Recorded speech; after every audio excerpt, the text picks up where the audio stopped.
criando elementos HTML dinamicamente. Vamos ver como é que a gente pode utilizar JavaScript para poder criar novas coisas na página HTML. Esse é um recurso muito poderoso e muito utilizado nas páginas web mais modernas de hoje em dia. A gente pode criar elementos que não existiam antes. Então, tipo assim, ao clique de um botão, eu posso, por exemplo, criar uma div lá no HTML que não existia antes. E com isso eu posso fazer muita coisa legal. Primeiro, eu vou mostrar o jeito mais simples, porém ele tem uns problemas e para alguns casos eu recomendo não utilizar. Ele é o seguinte: eu posso, por exemplo, digamos que eu tenho uma página que tem um elemento lá, uma UL, que tem esse ID aqui, ó, lista de dados. Aí eu posso fazer o seguinte: lista element.innerHTML é igual a uma string qualquer. Aí eu já vinha fazendo isso, né? Se eu quiser falar que, tipo assim, quero alterar o conteúdo, né? O inner HTML de um elemento, é exatamente isso que eu estou fazendo. O que acontece aqui é que dentro dessa string eu coloquei código HTML. O navegador é esperto para entender que ele precisa criar um LI e dentro desse LI colocar uma imagem que tem src aqui. Tá? E depois fechar o LI certinho. Então o navegador consegue, ele entende, isso aqui vai funcionar.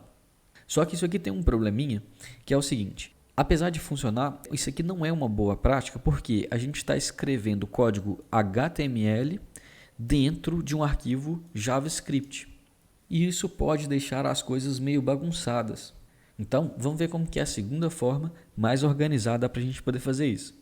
São sempre 3 passos. A gente solicita ao document, né, que é o objeto JavaScript que nos dá acesso ao DOM, que é, né, a página HTML. A gente solicita a ele a criação de um elemento novo, de um tipo tal. Tipo assim, eu quero criar uma div. Document, crie uma imagem, crie um LI, crie um UL, crie um parágrafo. Aí ele vai e cria, né, um objeto novinho, um elemento, perdão. Aí depois a gente pega e configura esse cara. Por exemplo, se eu pedir para criar uma imagem, eu vou querer com certeza falar qual que é o src dessa imagem. Então eu vou definir o atributo src. Eu também poderia falar, não, esse cara vai ter um ID tal, vai ter tais e tais classes, e daí vai. Por fim, eu vou inserir esse objeto na árvore do DOM. Se eu parar aqui, esse objeto foi criado, foi configurado, mas ele não apareceu na página, porque eu preciso falar em que parte da árvore de elementos HTML, em que parte do DOM eu quero inserir esse cara. Vamos ver como é que a gente faz esses 3 passos. Para solicitar a criação de um elemento ao DOM, a gente coloca document.createElement e a gente especifica dentro do único parâmetro dessa função qual que é a tag que a gente quer criar. Repare que se eu quiser uma imagem dessa forma, eu vou colocar só img. Se eu quiser um parágrafo, eu vou colocar só p. Se eu quiser um h1, eu vou colocar só o h1. Então aqui eu fiz let ovelha element, que é o novo elemento que vai ser criado, é igual a document.createElement img. Como é uma imagem, eu vou querer configurar colocando pelo menos um atributo src nela, para indicar qual imagem que eu quero carregar. Aí coloquei ovelha element.src é igual ao caminho para uma imagem. Aí a partir desse momento eu tenho isso aqui. Depois eu quis também colocar uma classe CSS nesse elemento. Então ovelha element.classList com L maiúsculo, .add aí a classe raça. Lembrando que quando eu coloco classList.add, eu não preciso colocar o ponto aqui, porque o navegador sabe que eu estou falando de classes CSS. Ao final disso, eu tenho isso aqui. Só que isso aqui ainda não apareceu na página ainda. Tá? A gente criou o elemento, configurou, mas ainda não adicionou na árvore. O terceiro passo, então, é a gente vincular esse elemento a algum outro elemento da página. Então eu preciso falar, por exemplo, que eu quero colocar esse elemento lá dentro do body, por exemplo, mas dentro do body ao final. Ou então, se eu quiser colocar ele dentro de um parágrafo, eu vou ter que colocar ele dentro desse parágrafo, especificar certinho onde que eu quero que ele fique. A gente tem 3 formas de especificar como colocar, inserir um elemento HTML novo na página. Uma chama Append Child, que é a mais usada. Tem também o Insert Before e o Replace Child. Independente de qual forma, eu preciso ter uma referência de quem vai ser o pai desse elemento. Lembrando que a gente está falando da árvore de elementos HTML, o DOM. Neste exemplo aqui, eu tenho uma div que tem a ID ovelhas, e aí eu crio uma variável que chama containerElement, que aponta para essa div. E aí depois eu fui lá e criei o elemento, a imagem, né? O elemento novo de imagem. Nova ovelha element é igual a document.createElementImg. Depois eu configurei o src dessa imagem e aí eu chamei o appendChild do container. Então o pai, que é essa div ovelhas, ponto appendChild nova ovelha element. Aí a partir desse momento a ovelhinha, né, a imagem nova apareceu na página. Vamos ver como é que funciona isso aqui mais visualmente. Então eu tenho o HTML que tem o filho head e o filho body. E o body tem um único filho que é essa div ovelhas. Essa div ovelhas tem dois filhos, uma imagem que é a pirata ovelha e uma imagem para a algodo ovelha. Aí a primeira coisa que eu fiz aqui foi criar o elemento novo de imagem. Definir que eu vou inserir, né, o ovelha pixel. Isso ainda não apareceu na página. Aí depois eu quero inserir. Então eu vou pegar aqui, eu quero inserir aonde? Eu quero inserir ele aqui, ó, dentro da div ovelhas. Então eu peguei uma referência a esse cara, fiz um query selector hashtag ovelhas. Aí por fim eu fui lá e falei ovelhas element.appendChild ovelha pixel. E se eu quiser colocar o ovelha pixel entre essas duas ovelhas aqui?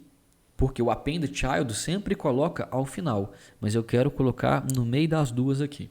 Então, eu criei a ovelha da mesma forma, eu peguei a referência ao pai da mesma forma do slide anterior, só que agora eu vou pegar também uma referência para o elemento antes do qual eu quero inserir.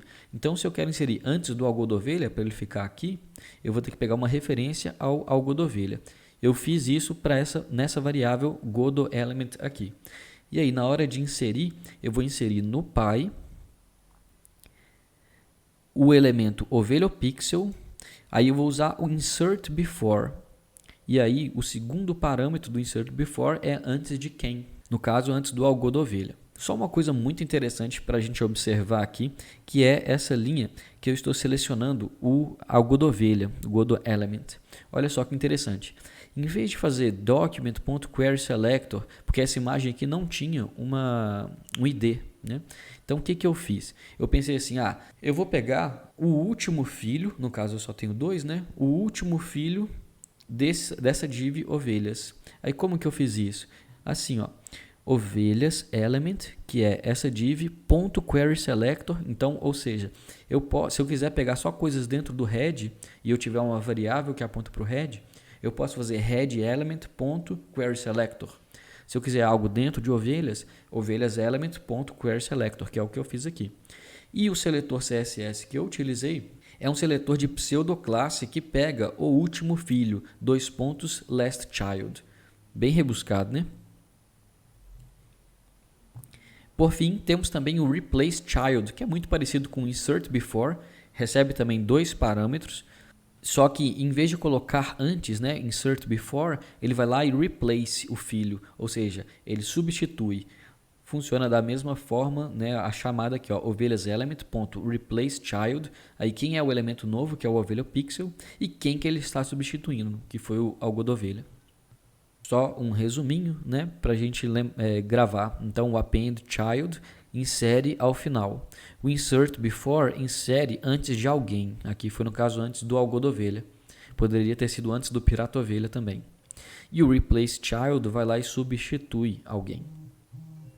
A gente também pode inserir texto nos elementos. E aí tem o jeito mais organizado e o jeito diretão. E nesse caso eu vou sugerir o jeito diretão e explicarei por quê. No jeito organizado, a gente vai, digamos que eu tenho o body, e aí eu quero criar um parágrafo e definir o texto dentro desse parágrafo. Então eu vou pegar uma referência para o body, query selector body, depois eu vou criar o parágrafo que não existe, então é create element, parágrafo. Depois eu vou criar um nó de texto, create text node, com o texto que eu quero colocar. E aí depois eu vou no body element anexar um filho que é o parágrafo. E depois dentro do parágrafo eu vou anexar um filho que é esse text element aqui que eu criei. Isso aqui funciona perfeitamente e é muito organizado. Só que neste caso eu prefiro fazer do jeito mais direto, que vai me dar uma ou duas linhas de código a menos aqui, ó. Então, como é que eu vou fazer? Eu vou utilizar a própria propriedade inner.html que a gente já vem utilizando há muito tempo. Então, ficaria, eu crio uma variável para poder pegar o body, depois eu mandei criar um parágrafo, né? Coloquei nessa parágrafo element aqui, e aí eu anexei o filho, né? O parágrafo, como filho do body. Depois eu falei que o inner.html do parágrafo é o texto que eu queria. Não tem problema nenhum neste caso, porque o problema de eu utilizar inner.html era se eu colocasse código HTML aqui dentro. Se eu fizesse isso, eu ia estar deixando o código um pouco mais bagunçado. Mas como aqui eu quero simplesmente definir o texto dos elementos, né, então eu vou colocar simplesmente uma string normal aqui. Isso aqui é menos problemático. Por fim, a gente também pode fazer a remoção de elementos, e isso pode ser feito de um único elemento ou de todos os elementos. Vamos ver essas duas formas aqui, ó. Nesse caso, eu tenho um elemento main que tem esta imagem aqui com id urso. Para eu poder remover essa imagem, eu vou pegar uma referência ao main e uma referência à imagem que eu quero remover. E aí eu vou colocar o main element.removeChild, aí a imagem que eu quero remover, né? O filho que eu quero remover. Mas se eu tiver 10 imagens aqui, por exemplo, e eu quiser remover todas, deixar o main vazio, eu posso simplesmente colocar main element.inner.html é igual a string vazia. O navegador vai entender que ele precisa remover todos os filhos neste caso aqui. Agora nós já estamos prontos para fazer a nossa atividade, a nossa lista de tarefas.